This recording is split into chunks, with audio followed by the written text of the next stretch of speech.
저는 하나님의 교회 세계복음 선교협회 출신으로서 많은 혼란과 갈등을 겪으며 성경 속에 참된 예수님을 만나게 되었습니다. 그 과정 속에서 성경을 깊이 알게 되었고 그 말씀 속에서 진정한 자유와 평안을 찾았습니다. 그런데 요즘 많은 기성교회 2030 청년들이 성경 말씀을 따분하다고 느끼고 CCM 노래에만 깊이 빠져들고 있는 현실을 바라보며 마음이 참 아픕니다. CCM을 통해 감정적으로 고조되는 것은 좋지만 우리가 놓치고 있는 더 중요한 진리가 있다는 사실을 기억해 주셨으면 합니다. 특별히 요즘은 다른 개신교나 순복음 교회들조차도 과거의 감정 과잉적인 예배에서 벗어나 말씀 중심의 질서 있는 예배로 돌아가려고 하는 흐름이 보입니다. 그런데 왜 우리는 과거 타교단에서 사용되던 방식의 예배 형식을 지금 교회 안으로 들여오고 있는지 한 번쯤 진지한 점검이 필요하다는 생각이 듭니다. 요즘 청년 집회에 가보면 CCM에 울려 퍼질 때 많은 청년분들이 눈을 감고 손을 들며 눈물을 흘리는 장면을 자주 봅니다. 그리고 그대로 집으로 돌아가죠. 묻고 싶습니다. 그 눈물 뒤에 남는 것이 무엇입니까? 성경에 다 한마디 말씀이라도 배워서 가슴에 새겨져 있습니까? CCM 찬양할 때는 성령 충만하다고 말하지만 막상 성삼일체를 설명해보려고 한다면 말문이 막힙니다. 칭의와 성화의 차이를 물으면 그게 뭔데요? 라고 되묻습니다.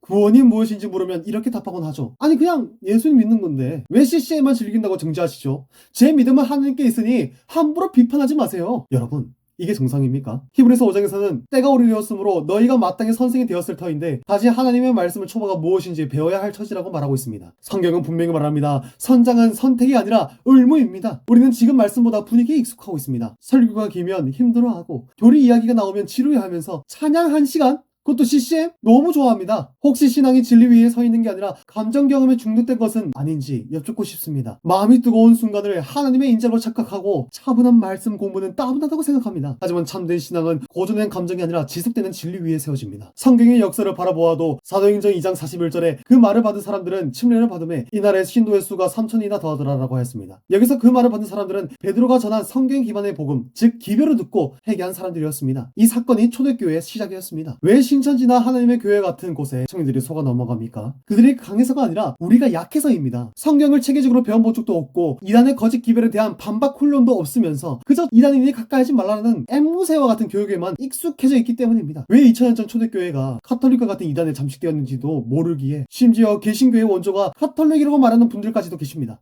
아니 무슨 말씀이십니까? 개신교의 원조는 오로지 예수님이십니다. 요한복음 14장 6절에 내가 곧 길리요 진리요 생명이니 나로 말미암아 천국든지 아버지께로 올 자가 없느니라. 에베소서 2장 20절에 너희는 사도들과 선지자들의 기초 위에 세우심을 입은 자라. 그리스도 예수께서 친히 모퉁이의 돌이 되셨느니라. 에베소서 4장 14절에서는 우리가 더 이상 어린아이가 되어 사람의 속임수와 유혹에 요동하지 않게 하려 함이라고 권고하고 있습니다. CCM을 즐기며 손을 드는 것은 쉽지만 말씀 앞에서 1시간 집중하는 것은 너무 어려워합니다. 눈물 흘리는 건 쉽지만 성경을 이해하며 읽는 건 목회자나 하는 일이라고 치부하고 있습니다. 사랑하기 때문에 말씀드립니다. 지금 한국교회 청년 신앙은 너무 얕습니다. 열정은 있는데 뿌리가 약해요. 청년 여러분, CCM 노래가 좋은 건 맞지만 정작 예수님이 이 땅에 오신 이유와 그 이름의 뜻을 알고 있습니까? 예수라는 이름은 요하는 구원자이시다 라는 뜻입니다. 그 이름은 감정 자극제가 아니라 우리를 죄에서 구원하실 자라는 엄중한 의미를 담고 있습니다. 그래서 말씀해주고 있죠. 마태복음 1장 21절에 아들은 낳으리니 이름은 예수라 하라. 이는 그가 자기의 백성을 그들의 죄에서 구원할 자이심이라 하니라.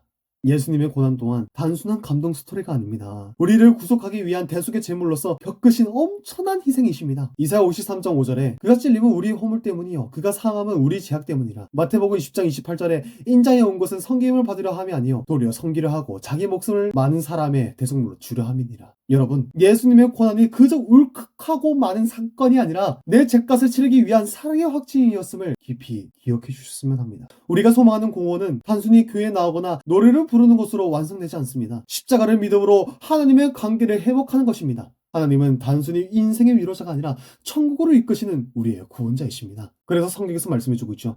요한복음 14장 6절에 내가 곧 길리요 진리요 생명이니. 디모데후서 1장 10절에서도 사망을 패하시고 복음을 통해 영생을 드러내셨으니. 예수님이 주신 구원은 죽음을 넘어선 영원한 생명이십니다. 이 의미를 제대로 알고 그 길을 따라가야 되겠습니다. 솔직히 묻고 싶습니다. CCM을 즐기며 임재를 느낀다는 청년분들, 이 마태복음의 1장 21절의 말씀에 대해서 알고 계십니까? 마태복음의 1장 21절 다시 한번 바라보도록 하겠습니다. 아들은 낳으리니 이름이 예수라 하라. 이는 그가 자기의 백성을 그들의 죄에서 구원할 자이심이라 하니라. 야, 이렇게 명확한 말씀을 모르는 개신교들이 얼마나 많습니까? 솔직히 말해서 그 CCM만 좋아하시는 분들에게 한번 여쭤보세요. 아는가? 전혀 몰라 이 사실을. 많은 개신교인들이 예수라는 이름의 뜻도 모른 채 그저 CCM을 통한 감정에만 취해 있습니다. 심지어 어떤 CCM 가수들은 누구라고 한다면 차마 신고할까봐 제가 언급을 못하겠지만 그분들이 CCM으로 인지도가 생기니 연예인 마냥 프로필부터 찍기 바쁩니다. 차마 누구라고 밝히지는 못하겠지만 예수님을 전한다는 그 인플루언서들의 그 피드를 한번 보세요. 노출이 있는 옷을 입은 사진에 성경 구절 딱 하나 올려놓고 주님의 은혜로 오늘도 살아갑니다 라고 하면 남성분들은 좋다고 은혜로워요 자매님 정말 아름답습니다 라고 댓글을 답니다. 아니 이게 이 세상 인플루언서들과 무엇이 다를 바가 있습니까? 이런 현실 때문에 세상 사람들이 교회를 욕하고 있습니다. 그리고 또 말하죠. CCM을 과하게 즐기는 교회를 향해 일요일 낮에 운영하는 클럽이라고. 마지막으로 CCM 가수분들 중에 외모 가창력만 좋지 정작 진리에 대해 얼마나 알고 계시는지. 아니 그냥 뭐 이단에 다니고 계시는 성도분이랑 1대1로 앉혀놓고 성경 다 한 것만으로 영적 싸움에서 논리적으로 참된 기별을 담대히 말할 수 있는지 여쭙고 싶습니다. 그럼 누군가는 말하겠죠. 그런 건 목회자들이 하는 것이죠. 우리 같은 평신도들은요, 예수님께 받은 구원이 너무 감사해서 그 은혜에 찬양만 드리는 것이지 그런 행위는 목회자들이 하는 것입니다. 그래서 신학교가 있는 거 아니에요?